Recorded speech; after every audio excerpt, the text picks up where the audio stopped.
Let's talk crypto. TradFi is here doing crypto work as well. So I think the word that comes to mind for me is convergence. Wow, guys, so Mastercard powers payment for 3.5 billion cardholders worldwide. Chainlink enables them to buy crypto directly on chain. This is massive, guys, with this partnership of Chainlink and Mastercard coming together, and Chainlink putting in their support in enabling people to buy crypto directly on the chain. You can see Mastercard also replies saying the future of crypto is just one tap. And also, the US SEC and CFT issued a joint interpretation officially clarifying the link token as a digital commodity. We congratulate the SEC and the CFT on the landmark milestone that provides a clear legal framework for the international adoption of digital assets. Also, you can see Paul Ziekenstein was talking about how crypto assets is grounded in existing law and is informed by extending the public input, acknowledge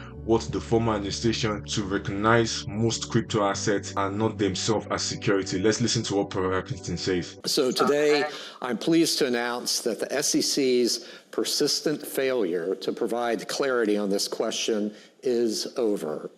As we speak, the Commission is implementing a token taxonomy and investment contract interpretation, and you should find that in your inbox or if you look on the website. They also have it here on the website. SEC clarifies the application of the federal security law to crypto. So on the March of 17th, 2026, the Security and the Exchange Commission today has issued the interpretation clarifying how the federal security law applies to certain crypto assets and transactions involving crypto assets. So Chainlink also has adopted with Zahata has adopted the Chainlink data standard to power its rewards lending markets by leveraging Chainlink price feeds. Zahata enables reliable collateral and LTV calculations to secure lending markets around real-world asset BTC, Ethereum, and also Zahata Finance posted on their feed saying reliable price data for tokenized collateral is a must. Data feeds are now live in the Zahata powering collateral pricing for our permission token and real-world assets. So guys, Chainlink is also providing value on other financial institutions, not just bank private. Also, you can see what Adam Meinhardt has to say, the head of policy of Chainlink.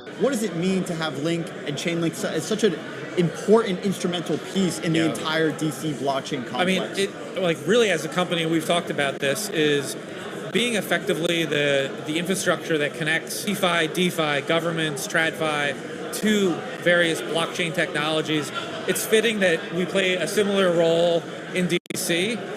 And also, XRP and Chainlink community has clashed over this role in global finance. A public dispute between members of the XRP and Chainlink community has intensified recently as both sides argue over which network has a stronger role in the institutional finance. There's also this post about an influencer, an XRP influencer followers who steal a graphic created by the Link Marines and replace Chainlink with XRP logo. Classic example of a social media misinformed slope that fuels XRP retail speculation. Swift, DTC, Robinhood, Coinbase, etc. are using Chainlink. By lying, XRP influencers want you to think they are using XRP. I mean, it doesn't really matter, guys. You can, like I said, you can literally go check it on the website or check it on Twitter or Mastercard or Swift or the others financial institution post on their feed. You could clearly see that they are partnering with Chainlink indeed. Also, this is a list of banks Chainlink has also put a footprint. Banks in Australia,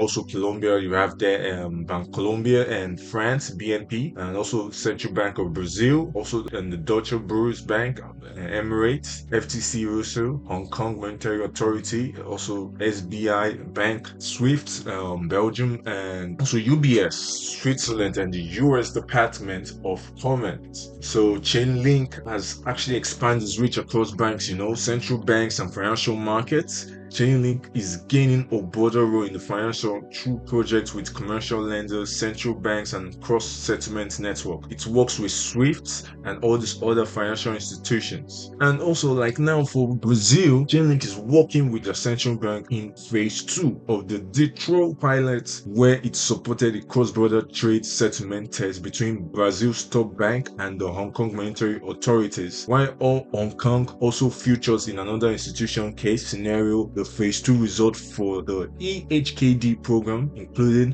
cross-chain settlement modeling involving ANZ, China AMC, and Fidelity International. And elsewhere, Singapore project guidance includes works around token funds and tokenized commercial paper. In those markets participate such as the CIB Digital Market, UBS Asset Manager, and ANZ and ADDX explore tokenized assets. So Chainlink is really playing a huge value in all these banks and all these institutions. So you guys tune in. I'll keep on updating you on the updates on Chainlinks, what Chainlink is doing with all those banks, or any other updates with Mastercard or banks like Swift or anything that's to do with the DTT. So thank you guys for watching. Subscribe, like. See you in the next one. Peace out.